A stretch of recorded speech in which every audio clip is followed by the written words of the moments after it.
खान आप सबका एक बार फिर से कॉन्सेप्ट गुरु के इस प्लेटफॉर्म पे स्वागत करता हूं।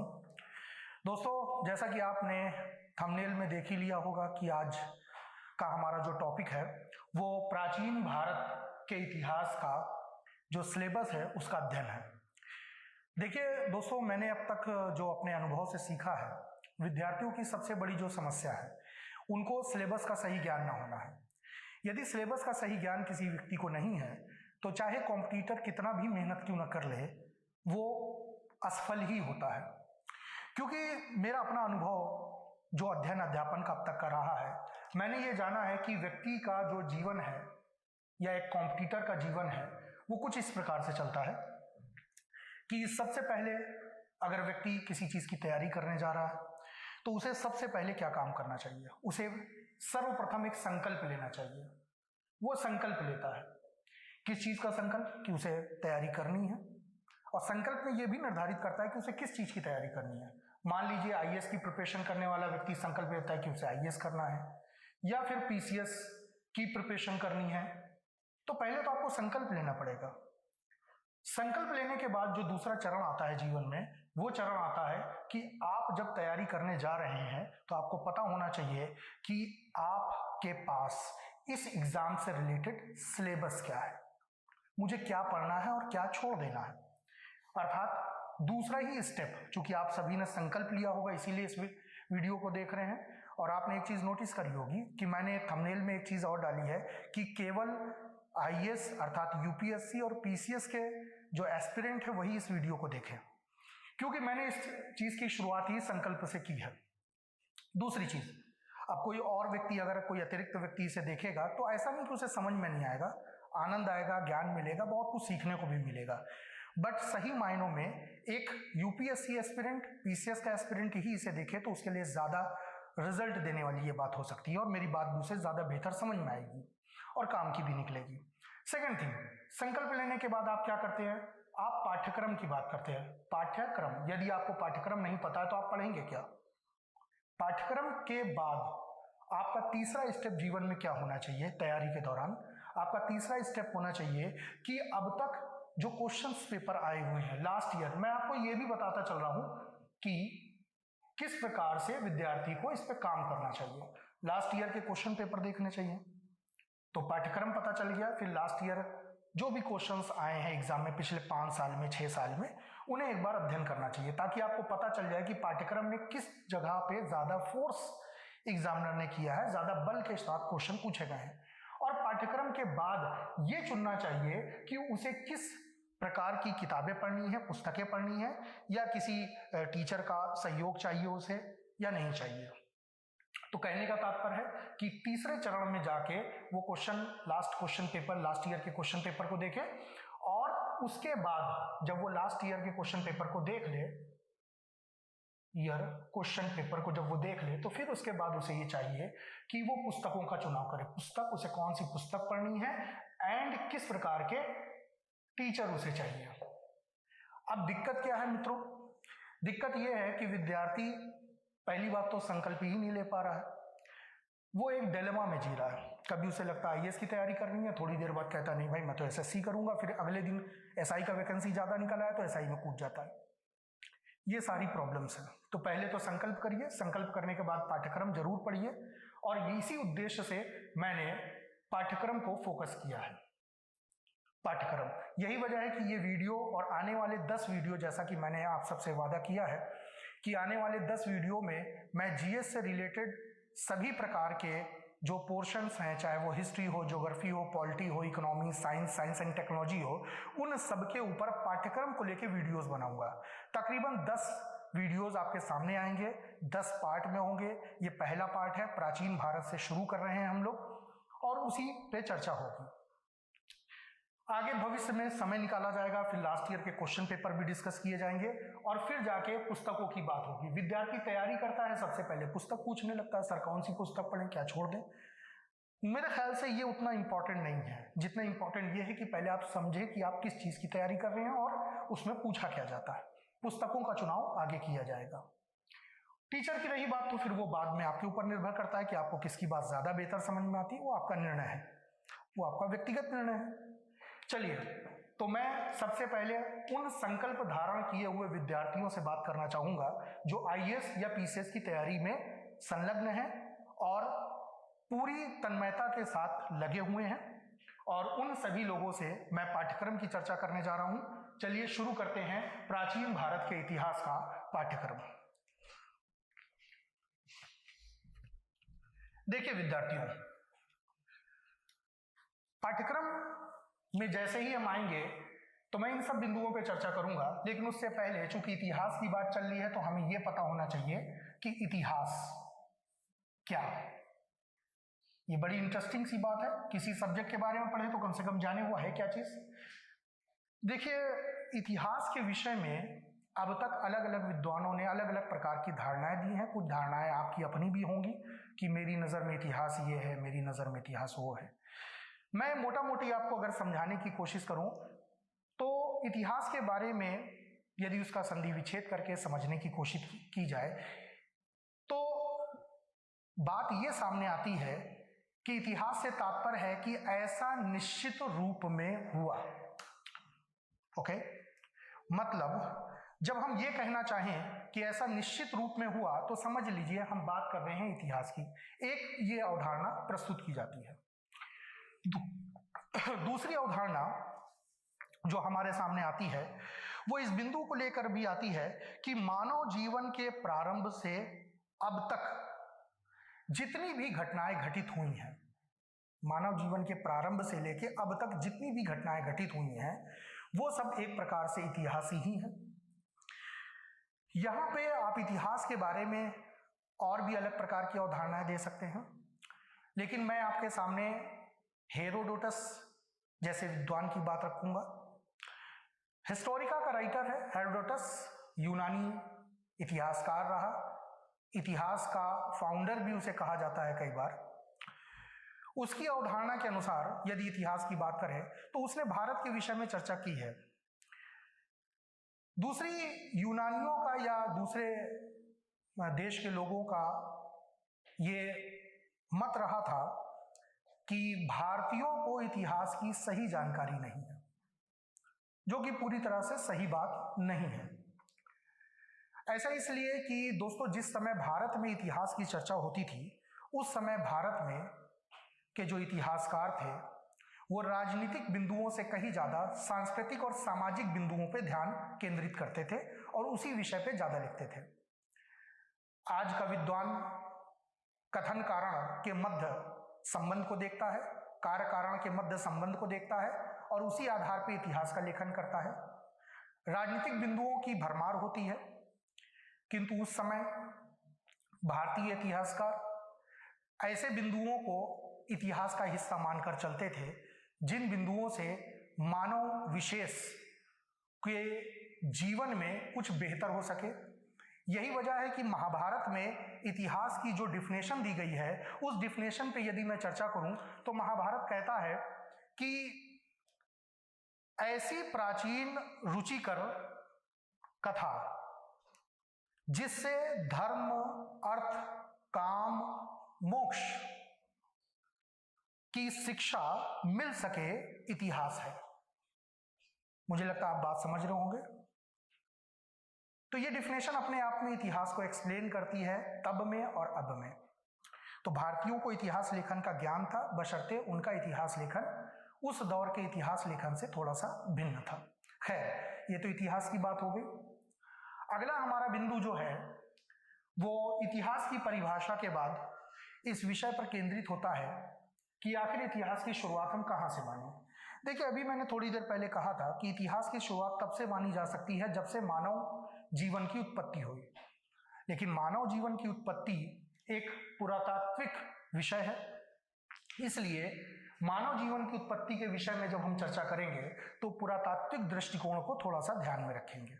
ओके, तो सर्वप्रथम हम क्या करेंगे, पुरातात्विक दृष्टिकोण से यदि मैं बताने की कोशिश करूं तो हमारे भूगोलवेत्ताओं ने ये बताया कि अब तक की खोज के आधार पर यह माना जा सकता है कि पृथ्वी की आयु लगभग 4.5 अरब वर्ष पूर्व की रही है। ऐसी स्थिति में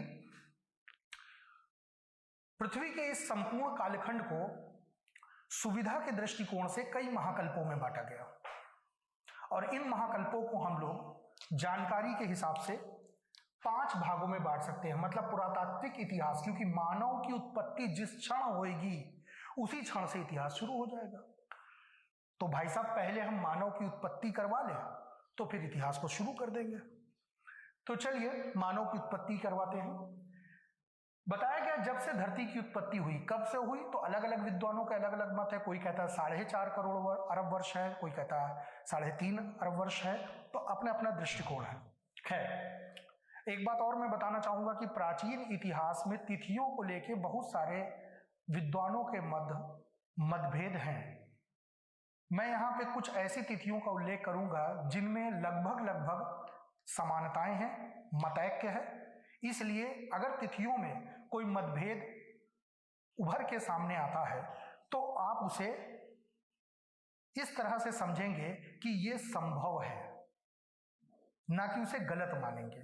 ओके, देखिए पुरातात्विक दृष्टिकोण से पृथ्वी की संपूर्ण आयु को 5 महाकल्पों में डिवाइड कर दिया गया है। कितने महाकल्पों में? 5 महाकल्पों में। इन 5 महाकल्पों में ही कुछ ऐसे महाकल्प हैं जिसमें मानव की उत्पत्ति हुई। किसी एक महाकल्प में मानव ने अपने आप को प्रकट करना शुरू कर दिया।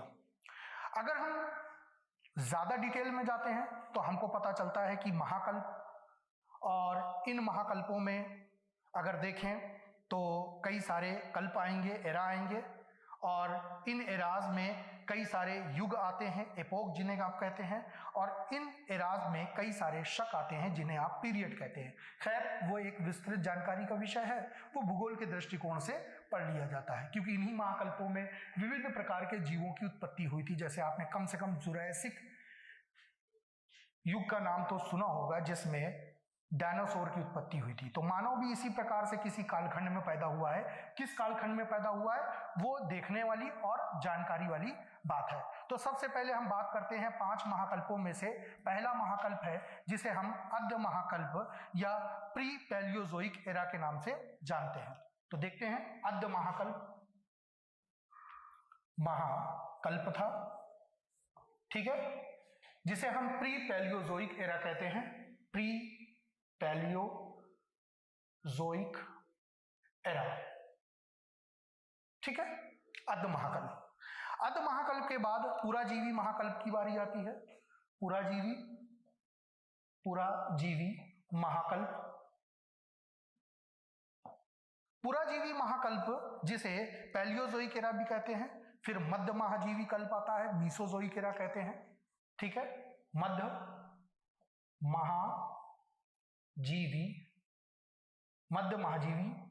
महाकल्प, मध्यजीवी महाकल्प, मध्यजीवी महाकल्प, ठीक है। मध्यजीवी महाकल्प जिसे मीसोजोइक एरा के नाम से जाना जाता है। फिर नवजीवी महाकल्प से नियोजोइक एरा के नाम से जाना जाता है, और फिर नूतन महाकल्प जिसे नियोजोइक एरा के नाम से जाना जाता है। तो नवजीवी और नूतन जीवी, नवजीवी और नूतन जीवी, इतनी सारी इंफॉर्मेशन हमारे लिए है, लेकिन काम की सब नहीं है, ठीक है। एक बात और मैं बता दूं कि जितनी बातें हम लोग प्राचीन भारत के सिलेबस में पढ़ेंगे उनमें से कहां से क्वेश्चंस बनते हैं उस चीज को भी मैं साथ ही साथ इंडिकेट करता आपके साथ चलूंगा, ठीक है। इससे आपको बड़ा सहयोग मिलेगा आने वाले एग्जाम्स में। प्री पैलियोजोइक एरा मतलब अद्य महाकल्प, फिर पुराजीवी महाकल्प, फिर मध्यजीवी महाकल्प, नवजीवी महाकल्प और नूतन जीवी महाकल्प, ठीक है। इस तरह से महाकल्पों का एक क्रम हमारे सामने आता है।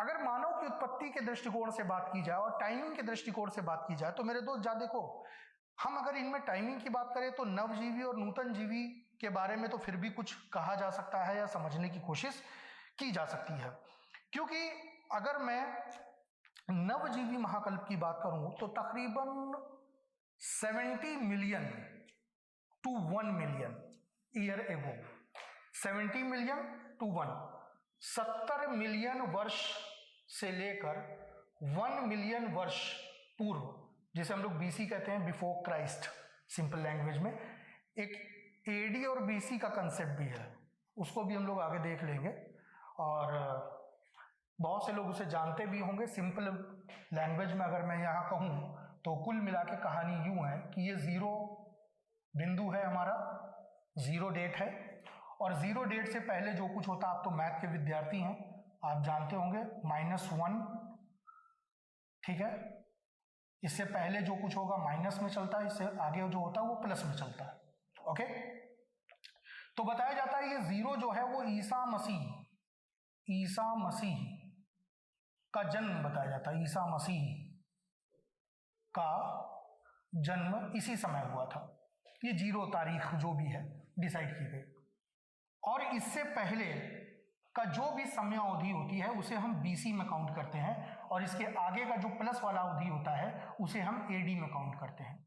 मतलब ईसा मसीह के जन्म से पहले तक जो कुछ भी हुआ ऐतिहासिक घटनाक्रम में, वो सब कुछ बीसी में काउंट किया जाता है उसे लिखते समय। जैसे अगर मुझे लिखना है कि 70 मिलियन, तो 70 मिलियन कैसे लिखूंगा, तो मैं लिखूंगा 70 मिलियन बीसी।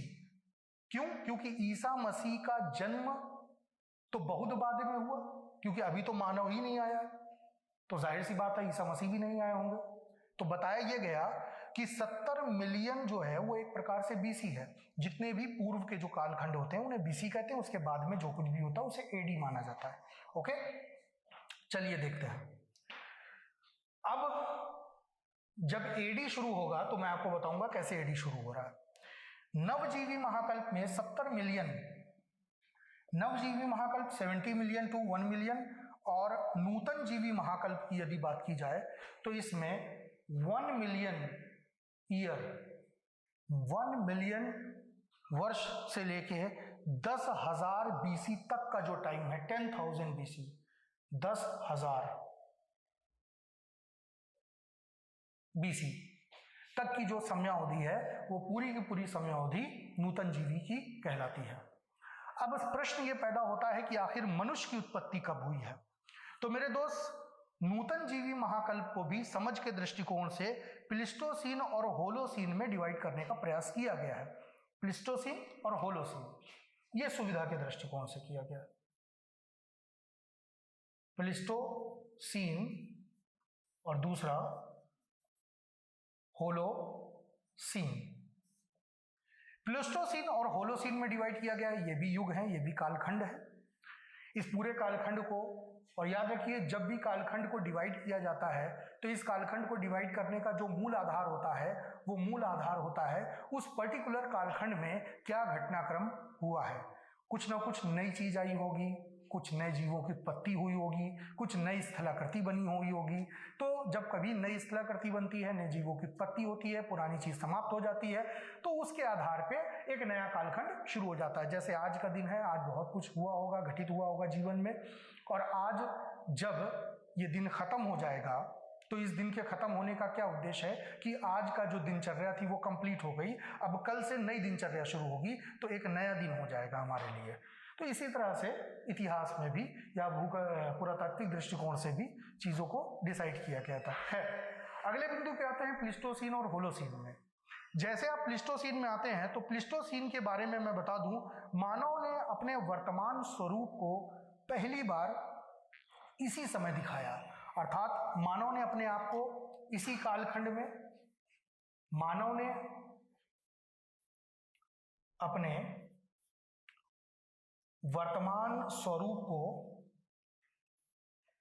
को इसी समय दिखाया। पहले बताइए, बात समझ में आ गई कि नहीं? मानव ने अपने वर्तमान स्वरूप को इसी समय दिखाया। उसके बाद क्या हुआ? उसके बाद मानव ने यह दिखा दिया कि भाई वो अब आ चुका है, अब वो है दुनिया में, उसकी उत्पत्ति हो चुकी है।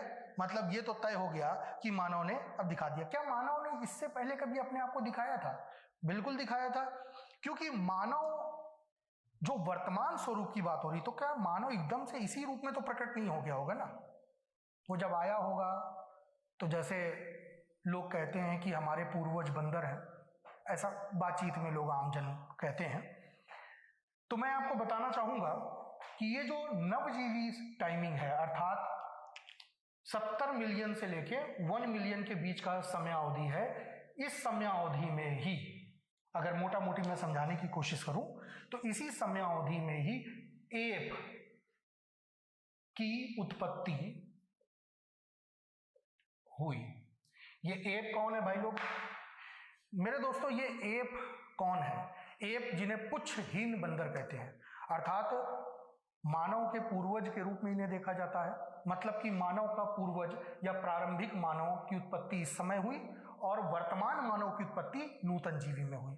और नूतन जीवी में भी प्लीस्टोसीन युग में मानव ने अपने आप को दिखा दिया कि वो वर्तमान स्वरूप में किस प्रकार से है।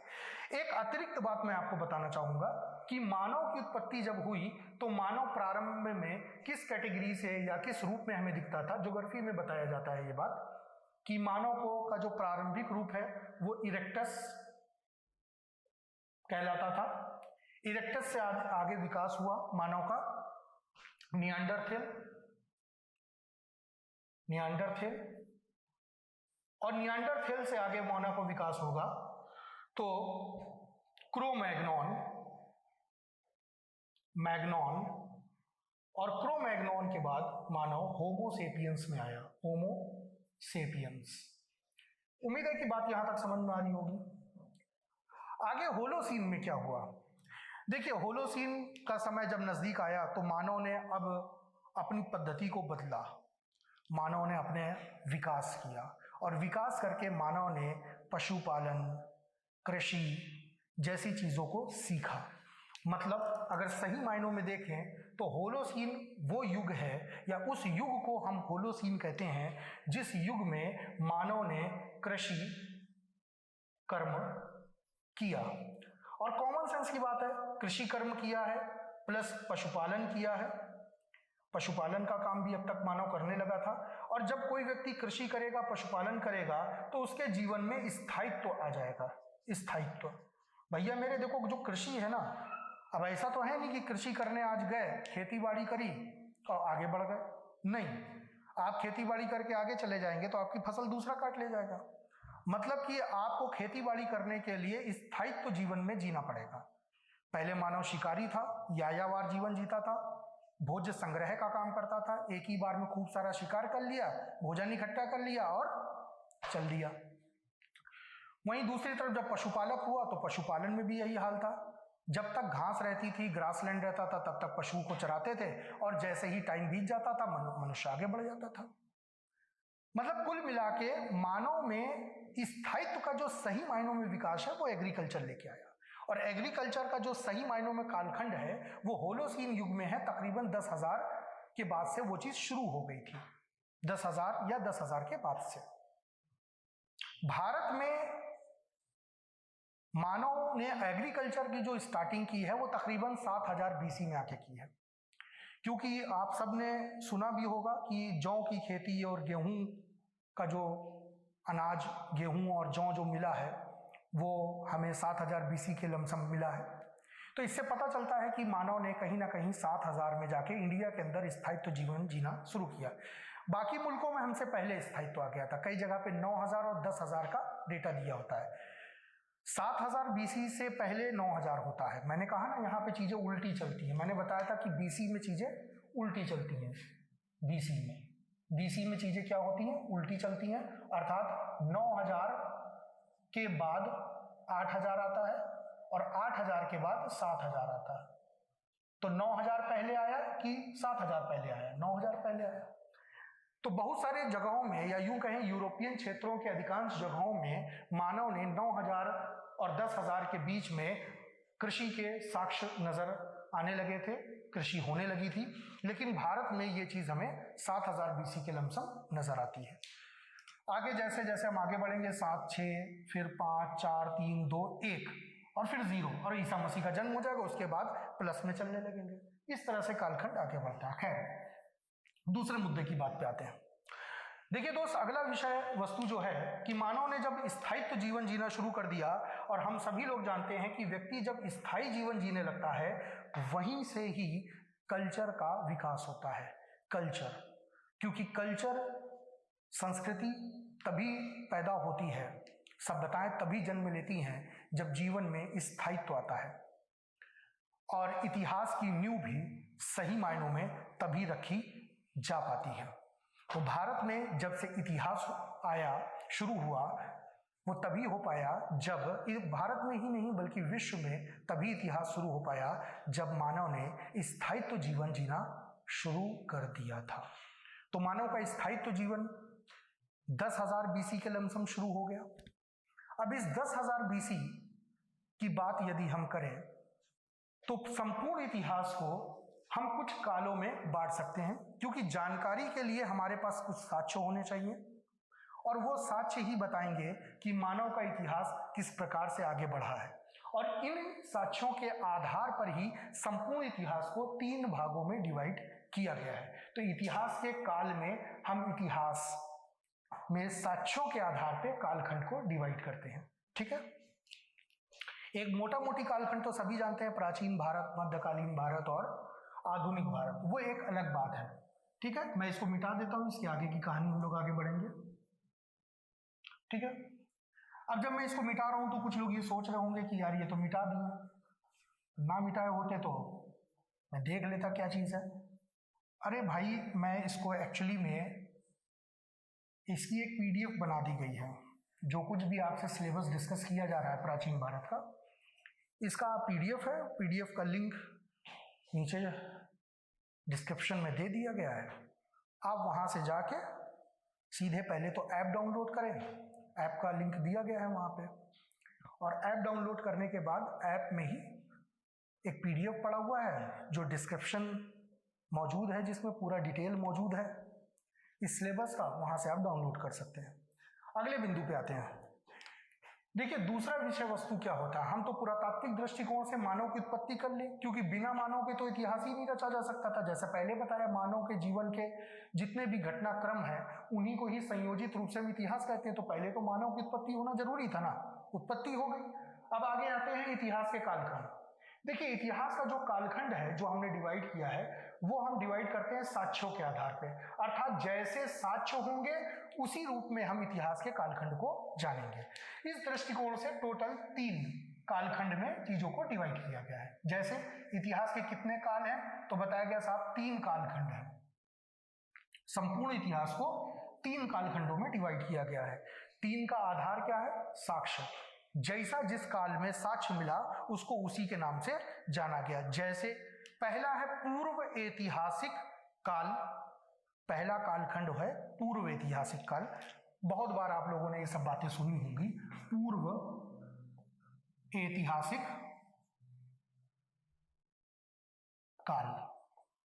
ठीक है, दूसरा है पूर्व ऐतिहासिक काल, और पूर्व ऐतिहासिक काल जो है उसको अंग्रेजी में क्या कहते हैं? Pre historical age. फिर दूसरा है आद्य ऐतिहासिक काल, आद्य ऐतिहासिक काल या मिड हिस्टोरिकल एज। ठीक है, पूर्व ऐतिहासिक काल मतलब प्री हिस्टोरिकल एज। अब ये बड़ी समस्या, अंग्रेजी में भी लिख के बताओ भाई। प्री हिस्टोरिकल एज हो गया। दूसरा है आद्य ऐतिहासिक काल,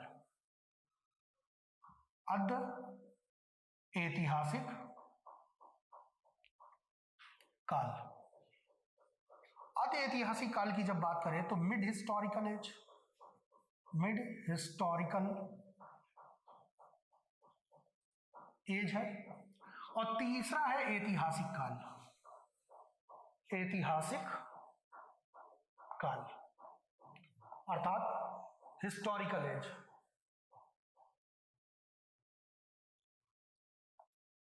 ठीक है, देखिए मित्रों, पूर्व ऐतिहासिक काल, आद्य ऐतिहासिक काल और ऐतिहासिक काल किसे कहा जाएगा? इतिहासकारों ने बड़े मन से इसको डिवाइड किया। उन्होंने बताया साहब, पूर्व ऐतिहासिक काल उस कालखंड को, इतिहास के उस हिस्से को, इतिहास के उस हिस्से को या इतिहास के उस कालखंड को हम पूर्व ऐतिहासिक काल कहते हैं, जहां पर केवल पुरातात्विक साक्ष्य ही मौजूद हो। मैंने पहले भी कहा था, साक्ष्य के आधार पे ही संपूर्ण इतिहास को क्या किया गया है? 3 भागों में बांटा गया है। किसके आधार पे? साक्ष्य या एविडेंस, एविडेंस के आधार पर, ठीक है। जैसा साक्ष्य होगा उसी रूप में हम उसे जानेंगे। पुरातात्विक साक्ष्य की यदि बात करें तो केवल पुरातात्विक साक्ष्य है।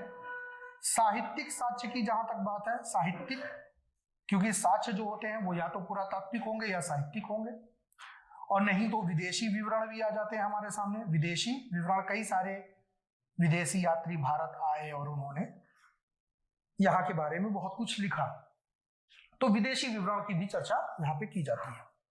पुरातात्विक साक्ष्य की जहां तक बात है तो हमारे पास केवल पुरातात्विक साक्ष्य है, हमारे पास ये दोनों नहीं है। मतलब इतिहास का वो कालखंड जिसकी जानकारी हमें केवल और केवल पुरातात्विक साक्ष्य से होती है, और उसके लिए हमें ना तो साहित्यिक साक्ष्य हमारे पास है और ना ही विदेशी विवरण हमारे पास मौजूद है, उस कालखंड को ही हम पूर्व ऐतिहासिक काल कहते हैं। तो समझ गए पूर्व ऐतिहासिक काल क्या है।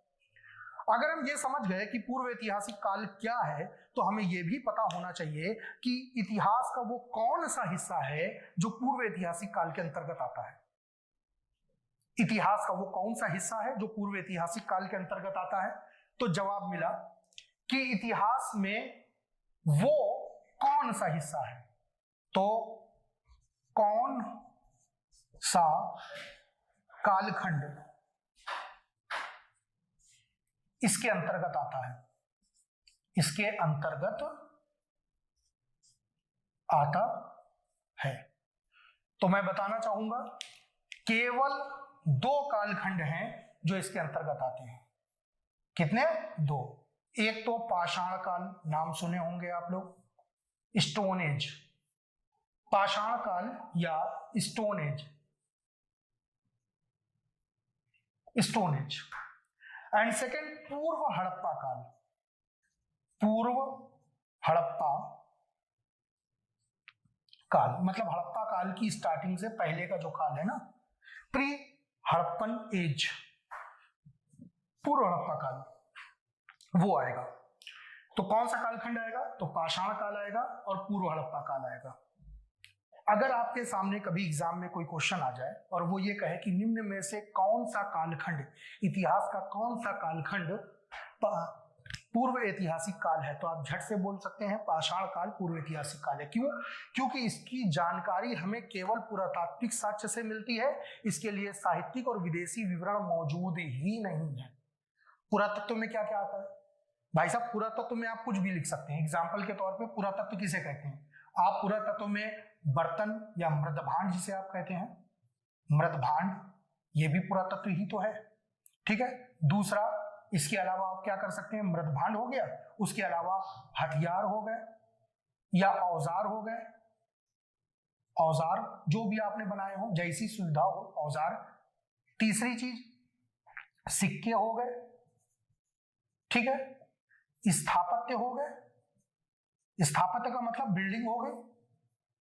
मॉन्यूमेंट्स जिसे आप कहते हैं, मॉन्यूमेंट्स हो गए। पहले बताइए बात क्लियर है कि नहीं?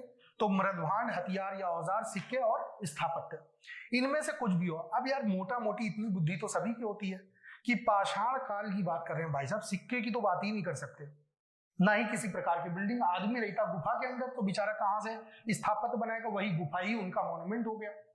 सिक्के का सवाल ही नहीं पैदा होता, क्योंकि सिक्के तभी चलते हैं जब कोई राजनीतिक व्यवस्था स्थापित होती है। तो अभी राजनीतिक व्यवस्था की तो बात ही नहीं कर सकते। सिंधु घाटी सभ्यता में जाके जब राजनीतिक व्यवस्था किस प्रकार की थी कहना मुश्किल था, तो हम स्टोन एज में ये बात कैसे कह सकते हैं? ओके। तीसरी बात, हथियार औजार, हाँ ये हो सकता है कि कुछ पत्थर के उन्होंने औजार बना लिए या उसी को हथियार के रूप में इस्तेमाल कर लिया। मृदभांड, मृदभांड एक विकसित परंपरा को इंडिकेट करता है। क्यों? क्योंकि आदमी बर्तन कब बनाता है? आदमी बर्तन 2 वजहों से बनाता है। आपने भी कभी बर्तन पहली बार देखा होगा, इस्तेमाल किया होगा 2 वजहों से। या पहली चीज, आदमी बर्तन तब बनाता है जब उसे कुछ रखना होता है, या आदमी बर्तन तब बनाता है जब उसे किसी प्रकार के भोजन को पकाकर खाना होता है।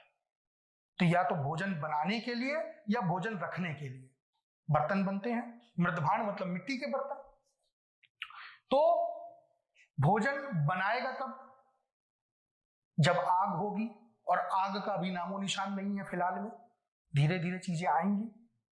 दूसरी चीज, भोजन रखेगा कब?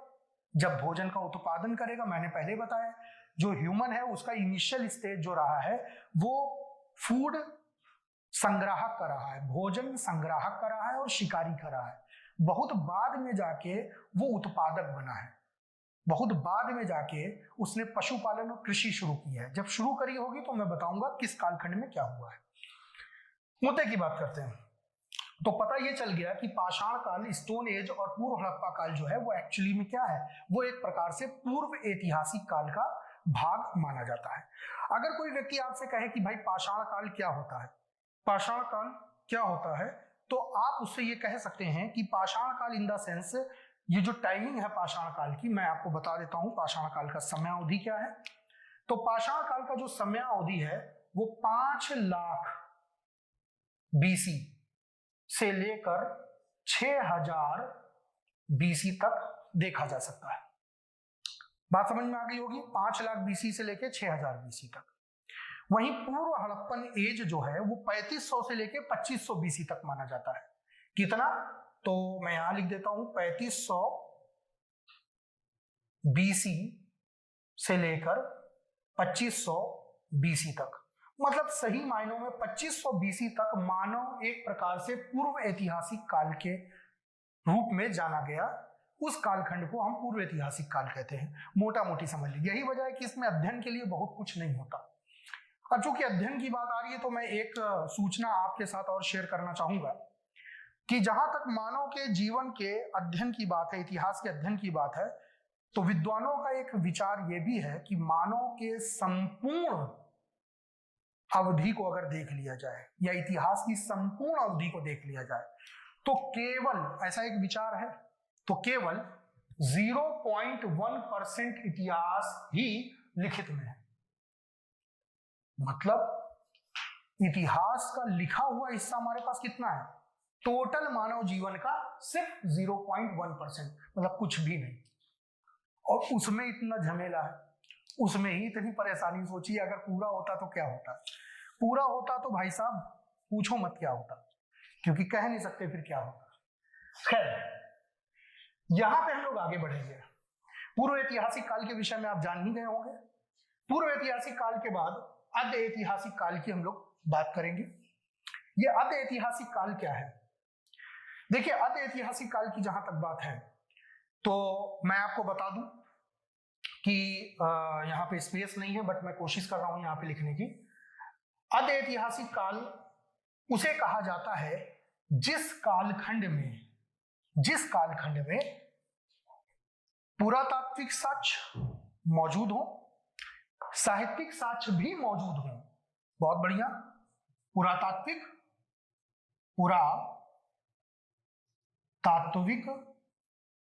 जो साक्ष्य हैं वो क्या हो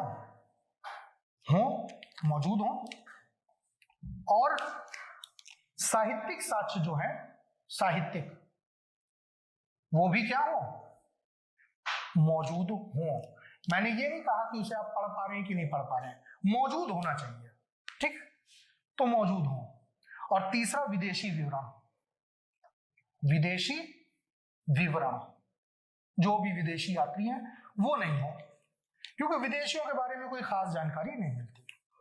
तो अध ऐतिहासिक काल के अंतर्गत कहा गया, अध ऐतिहासिक काल किसे कहा जाता है?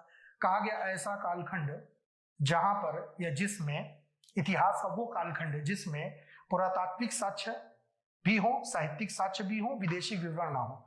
लेकिन पुरातात्विक साक्ष्य का अध्ययन तो किया जा सके, लेकिन साहित्यिक साक्ष्य का अध्ययन किया ना जा सके।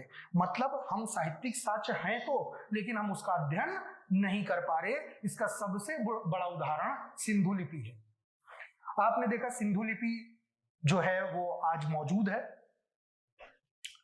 लेकिन दिक्कत उसके साथ ये है कि उस सिंधु लिपि का किसी ने आज तक अध्ययन नहीं किया। प्रयास बहुत सारे हुए, लोगों ने दावे भी किए कि ये है, इसका मतलब वो है, लेकिन बट उसका कोई 100% रिजल्ट अभी तक हमारे सामने नहीं आया। तो मतलब कि सिंधु लिपि तो है, लेख भी हैं, लिखे भी गए हैं, उनकी अपनी एक लैंग्वेज भी थी, ऐसा हम मान के चलते हैं, लेकिन उस लेख को हम अभी तक पूरी तरह से समझ नहीं पाए हैं। इसका मतलब ये बात तो तय हो गई कि अध ऐतिहासिक काल वो इतिहास का वो कालखंड होता है जिसमें पुरातात्विक साक्ष्य मौजूद होते हैं, साहित्यिक साक्ष्य भी मौजूद होते हैं, लेकिन साहित्यिक साक्ष्य का स्टडी नहीं किया जा पा रहा होता है कई कारणों की वजह से। विदेशी विवरण मौजूद ही नहीं है। अब प्रश्न ये पैदा होता है कि इस पूरे कालखंड में हम किसे शामिल करेंगे, अर्थात हम क्या मान के चलते हैं कि इस कालखंड के अंतर्गत, जैसे हमने यहां देखा था ना कौन सा कालखंड इसके अंतर्गत आता है, तो इसके अंतर्गत क्या आता है? तो मेरे दोस्त इसके अंतर्गत यदि बात करें तो सिंधु घाटी सभ्यता स्पष्ट रूप से आप बोल सकते हैं कि इसके अंतर्गत आती है, बिल्कुल साफ तौर पे ये बात हमको नजर आ रही है। अच्छा, एक चीज और मैं बता दूं, अगर इसका कालखंड आपको बताना ही है तो मैं टाइमिंग बता दूं तो मेरे ख्याल से आप खुद पकड़ लेंगे। जैसे इसके कालखंड की यदि मैं बात करूं, इसके समय की मैं बात करूं, तो मैं यहां लिख भी देता हूं ऐतिहासिक कालखंड कितना माना जाएगा। तो मोटा मोटी विद्वानों का जो विचार है, मैं विद्वानों के विचार की ही चर्चा कर रहा हूं, ठीक है। इसमें मतभेद हो सकते हैं, क्योंकि आप किसी किताब को पढ़ें, पता चला आपको कुछ और मिल जाए तो घबराने वाली बात नहीं है। मैं वही विचार रख रहा हूं जो ज्यादातर माने गए हैं, जो मान्य है। तो बताया जाता है कि ऐतिहासिक काल सामान्यतः 3000 से लेकर 600 बीसी तक का कालखंड माना जाता है। अगर वो 600 बीसी से लेके 3000 बीसी से लेके 600 बीसी का कालखंड है, तो इस बीच जितने भी कालखंड इतिहास के आते हैं वो सब अदैतिहासिक काल के अंतर्गत आएंगे। यस और नो? मैं इसको मिटाता हूं जरा सा और आगे बढ़ के मैं इसको समझाता हूं, ठीक है। चलिए समझते हैं। देखिए, अदैतिहासिक काल में अगला बिंदु हमारे सामने ये है कि आखिर अदैतिहासिक काल के अंतर्गत कौन कौन से आप कह सकते हैं कि जो वो तुम्हारे शामिल है, ठीक है। यहां पे मैं विदेशी विवरण लिख दूं, विदेशी विवरण, विदेशी विवरण, विदेशी विवरण विदेशी यात्री देगा, वो है ही नहीं, अभी कुछ कह नहीं सकता। अब इसके अंतर्गत किस कालखंड को हम शामिल करेंगे, ठीक है, इसके अंतर्गत की चर्चा चल रही है। देखिए दोस्तों, इसके अंतर्गत यदि बात की जाए तो सबसे पहले तो हमारे सामने एक बड़ा कालखंड आता है जिसे हम सिंधु घाटी सभ्यता कहते हैं। तो सिंधु घाटी सभ्यता ये इसके अंतर्गत आता है। सिंधु घाटी सभ्यता के बाद आप देखेंगे कि ताम्र पाषाण, बहुत से लोगों को ये सब नाम नए लग रहे होंगे, लेकिन क्या किया जाए, ताम्र पाषाण कालीन संस्कृति, यहां ताम्र पाषाण कालीन संस्कृति। और तीसरा है वैदिक काल, वैदिक पीरियड, वैदिक काल। इन तीनों को हम अदैतिहासिक के अंतर्गत रख सकते हैं। क्यों? क्योंकि इसकी टाइमिंग 3000 से 600 बीसी है और आगे हम देखेंगे भी कि ये सब कुछ 600 बीसी में शामिल है। 600 बीसी तक यदि आप जाते हैं तो आपको ये सब चीजें मिल जाती हैं। लेकिन यहाँ एक इंटरेस्टिंग पॉइंट है जिसे मुझे आपके साथ डिस्कस करना है। वो इंटरेस्टिंग पॉइंट ये है कि क्या इसके अंतर्गत हम लोग इसके अंतर्गत वैदिक काल के अलावा महाजनपद काल को भी रख सकते हैं, क्योंकि महाजनपद काल जो है वो 600 बीसी के बाद का कालखंड है। महाजनपद काल जो है वो 600 बीसी के बाद का कालखंड है। क्या उसको भी हम रख सकते हैं? तो मैं आपको बताना चाहूंगा कि हाँ, हम अगर बात करें महाजनपद काल की तो महाजनपद काल, ठीक है, महाजनपद काल। और दूसरा, अच्छा एक चीज और मैं बताना चाहूंगा कि पुरातात्विक साक्ष्य जो है, साहित्यिक साक्ष्य, जनरली साहित्यिक साक्ष्यों का अध्ययन नहीं हो पाया है, लेकिन कुछ जगहों पे साहित्यिक साक्ष्य का अध्ययन हुआ भी है। जैसे सिंधु घाटी में तो ये नहीं कर पाए, और वैदिक काल में इन्होंने किया, और महाजनपद काल में भी ये चीज कुछ हद तक हमें नजर आ रही है। महाजनपद काल जिसे कहते हैं उसी को ही आप 600 बीसी भी कहते हैं, और उसी को ही हम लोग सूत्र काल भी कहते हैं, और उसी को ही हम बुद्ध काल भी कह देते हैं कई बार। बुद्ध काल, हालांकि इस समय महावीर और बुद्ध दोनों का उद्भव हुआ, बुद्ध काल भी कहते हैं, महावीर काल भी कह देंगे तो कोई बुरी बात नहीं है, महावीर काल भी आप इसे कह सकते हैं। ये बहुत ही अहम चैप्टर माना जाता है इतिहास का। इसको आप आधे ऐतिहासिक काल के अंतर्गत क्यों रख सकते हैं? उसकी वजह यह है क्योंकि सही मायनों में 600 बीसी के बाद का कालखंड भी इसके अंतर्गत चलता रहा, या 600 बीसी तक। उसके बाद मौर्य काल शुरू हो जाता है। ठीक है, तो हम इसको ये मान के चलते हैं कि इन चैप्टर्स को हम आधे ऐतिहासिक काल के अंतर्गत रख सकते हैं। कुछ विद्वानों ने इसे नहीं रखा, तो नहीं रखा है तो मैं इसके लिए कोई विवाद की बात नहीं कर रहा, नहीं रखा तो कोई दिक्कत वाली बात नहीं है। ठीक है, मैंने पहले भी कहा था प्राचीन भारत को लेके कई सारे डिस्प्यूटेड पॉइंट्स हैं, उसको लेके आप बिल्कुल पैनिक होने की उसको जरूरत नहीं है किसी व्यक्ति को, बल्कि सही मायनों में ये है कि जो चीजें सिस्टमैटिकली एक्सेप्टेबल हैं उनको बताने का प्रयास यहाँ किया जा रहा है। तो महाजनपद काल, सूत्र काल या बुद्ध महावीर काल भी इसे कहा जाता है, ये अधऐतिहासिक काल के अंतर्गत गिने जाने वाले चैप्टर हैं। ऐतिहासिक काल की यदि बात करें, तीसरे नंबर पे ऐतिहासिक काल आता है। सेम वही चीज है, ऐसा कालखंड जिसमें पुरातात्विक प्लस साहित्यिक और विदेशी विवरण तीनों शामिल हों या तीनों उपलब्ध हों, विदेशी विवरण तीनों उपलब्ध हों, पूरी तरह से समझे भी जा सकते हों, उसे हम क्या मानेंगे? ऐतिहासिक काल के अंतर्गत मानेंगे। इसके अंतर्गत क्या आएगा? तो आप यूं कह सकते हैं मोटा मोटी, मैं ये समझने के दृष्टिकोण से बता रहा हूं कि मौर्य काल से लेकर वर्तमान तक का जो भी इतिहास है वो एक्चुअली में ऐतिहासिक काल के दायरे में काउंट किया जाता है। तो आज आपने कम से कम ये जरूर देखा कि पहली चीज इतिहास क्या है, इतिहास का अर्थ क्या है। दूसरा हमने देखा इतिहास तब से माना जाता है जब से मानव की उत्पत्ति हुई। तो मानव की उत्पत्ति के जानने के लिए हमने पुरातात्विक दृष्टिकोण को ध्यान में रखा और उसी दृष्टिकोण से जो देखा कि किस तरह से भौगोलिक जो भूगोलवेत्ता है उन्होंने किस प्रकार से ये बताया कि मानव की उत्पत्ति किस प्रकार से हुई है, जिन कालखंडों में हुई है उनकी हमने चर्चा की। सेकेंड थिंग हमने देखा कि इतिहास का जो काल है उसको हमने किस प्रकार से 3 भागों में डिवाइड किया साक्ष्य के आधार पे, और तीनों की महत्ता को समझा। अब हमारे सामने जो अगला विषय आता है वो प्राचीन भारत के इतिहास के अध्याय हैं। इस अध्याय वाली बात को हम नेक्स्ट वीडियो में देखेंगे, ठीक है, और समझेंगे कि किस प्रकार से अध्याय काम करते हैं, इसमें इंपॉर्टेंट क्या है, और इसको हम आगे समझने का प्रयास भी करेंगे। उसमें पूरी डिटेल इंफॉर्मेशन दी गई है नेक्स्ट वीडियो में, क्योंकि प्राचीन भारत का जो सिलेबस है वो बहुत लंबा है, क्योंकि उसको समझने के लिए पहले हमें भूमिका में जाना पड़ता है। पीछे से लेके जब हम चीजों को आएंगे तब मैं सीधे अगर ये टॉपिक उठा लेता तो आपको वो चीजें उतनी क्लियर नहीं हो पाती। बात समझ में आ रही होगी। तो हम नेक्स्ट वीडियो में प्राचीन भारत के इतिहास के सभी अध्यायों को डिटेल में समझेंगे और ये भी देखेंगे कि कौन कौन से टॉपिक ज्यादा महत्वपूर्ण है इस एग्जाम के लिए। ओके, धन्यवाद।